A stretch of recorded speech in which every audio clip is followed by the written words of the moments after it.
இன்றைக்கு பொதுக்காலத்தின் 34ஆம் வாரம் 27ஆம் தேதி புதன்கிழமை.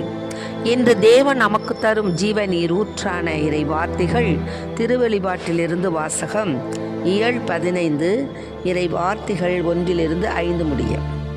பின்பு பெரிதும் வியப்புக்குரியதுமான மற்றொரு அடையாளத்தை விண்ணகத்தில் கண்டேன். 7 வானக தூதர்கள் 7 வாதைகளை கொண்டிருந்தார்கள். இறுதியான அந்த வாதைகளோடு கடவுளின் சீற்றம் முற்றும் தனியும். நெருப்போடு கலந்த கண்ணாடி கடல் போன்ற ஒன்றையும் கண்டேன். தொடர்ந்து விலங்கின் மீதும் அதன் சிலை மீதும் என்னால் குறிக்கப்பட்ட அந்த ஆள் மீதும் வெற்றி பெற்றவர்கள் கடவுள் கொடுத்திருந்த யாழ்களை ஏந்திய வண்ணம் கண்ணாடி கடல் அருகே நின்று கொண்டிருக்க கண்டேன். அவர்கள் கடவுளின் பணியாளரான மோசேயின் பாடலையும் ஆட்டுக்குட்டியின் பாடலையும் பாடிக்கொண்டிருந்தார்கள். கடவுளாகிய ஆண்டவரே, எல்லாம் வல்லவரே, உம் செயல்கள் பெரியன, வியப்புக்குரியன. மக்கள் இனங்களின் மன்னரே, உம் வழிகள் நேரியவை, உண்மையுள்ளவை. ஆண்டவரே, உமக்கு அஞ்சாதவர் யார்? உமது பெயரை போற்றி புகழாதவர் யார்? நீர் ஒருவரே தூயவர். எல்லா மக்கள் இனங்களும் உம் திருமுன் வந்து வணங்கும், ஏனெனில் உம் நீதி செயல்கள் வெளிப்படையாயின. ஆண்டவரின் அருள்வார்க்கு. இறைவா உமக்கு நன்றி. வாழ்வை அளிக்கும் வல்லவா, தாழ்ந்த என் உள்ளமே, வாழ்வின் ஒளியை ஏற்றவே எழுந்து வாருமே. வாழ்வை அளிக்கும் வல்லவா, தாழ்ந்த என் உள்ளமே, வாழ்வின் ஒளியை ஏற்றவே எழுந்து வாருமே. ஏனோ இந்த பாசமே ஏழை என்னிடமே, ஏனோ இந்த பாசமே ஏழை என்னிடமே, எண்ணில்லாத பாவமே போரிந்த பாவி மேல் வாழ்வை அளிக்கும் வல்லவா, தாழ்ந்த என் உள்ளமே, வாழ்வின் ஒளியை ஏற்றவே எழுந்து வாருமே. இன்றைக்கு நம் தேவன் தரும் ஜீவநீர் ஊற்றான இறை வார்த்தைகளை கேட்டோம். அதாவது 7 வாதைகள். விண்ணகத்தில் 7 வானக தூதர்கள் என்ன செஞ்சாங்களாம்? 7 வாதைகளை கொண்டிருந்தாங்களாம். இறுதியான அந்த வாதைகளோடு கடவுளுடைய சீற்றம் முற்றிலும் தனியும். நெருப்போடு கலந்த கண்ணாடி கடல் போன்ற ஒன்றை பார்த்தேன். அதில் விலங்கின் மீதும் அதன் சிலை மீதும் அதாவது எண்ணு குறிக்கப்பெற்ற அந்த ஆள் மீதும் வெற்றி பெற்றவர்கள் கடவுள் கொடுத்திருந்த யாழ்களை ஏந்தியவனோ கண்ணாடி கடல் அருகே நின்று என்ன செஞ்சாங்களாம்?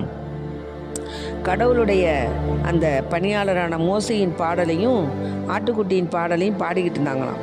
என்ன பாடினாங்கன்னா, கடவுளாகிய ஆண்டவர் போற்றி, எல்லாம் வல்லவர் போற்றி, அவருடைய செயல்கள் வியப்புக்குரியன போற்றி, மக்களின் மன்னர் போற்றி, அவருடைய வழிகள் நேரியவை போற்றி, உண்மை உள்ளவை போற்றி, உமக்கு அஞ்சாதவர் யார்? உமது பெயரை போற்றி புகழாதவங்க யாருப்பா இருக்க முடியும்? நீர் ஒருவர் தான் தூயவர். எல்லா மக்களினங்களும் உம் திருமுன் வந்து வணங்கும், ஏனெனில் உம் நீதி செயல்கள் வெளிப்படையாயின அப்படின்னு பாடிக்கிட்டு இருந்தாங்களாம். இதுக்கப்புறம் விண்ணகத்தில் உள்ள கோவில், அதாவது சந்திப்பு கூடாரம் திறக்கப்பட்டது. அப்பொழுது 7 வாதைகளை கொண்டிருந்த 7 வானதூதர்களும் கோவிலிலிருந்து வெளியிலே வந்தாங்களாம். அவர்கள் தூய்மையான பளபளப்பான மெல்லிய ஆடையும் மார்பில் பொன் பட்டையும் அணிந்திருந்தார்கள். அந்த 4 உயிர்களுள் ஒன்று என்றென்றும் ஆளும் கடவுளின் சீற்றத்தால் நிறைந்த 7 பொன் கிண்ணங்களை அந்த 7 வானதூதர்களுக்கு அளிச்சுதான். அப்போது கடவுளுடைய மாட்சியும் வல்லமையும் கோவிலை புகையால் நிரப்பின. அதனால் அந்த 7 தூதர்கள் கொண்டிருந்த 7 வாதைகளும் முடிவுறும் வரை ஒருவரும் கோவிலில் நுழைய முடியவில்லை.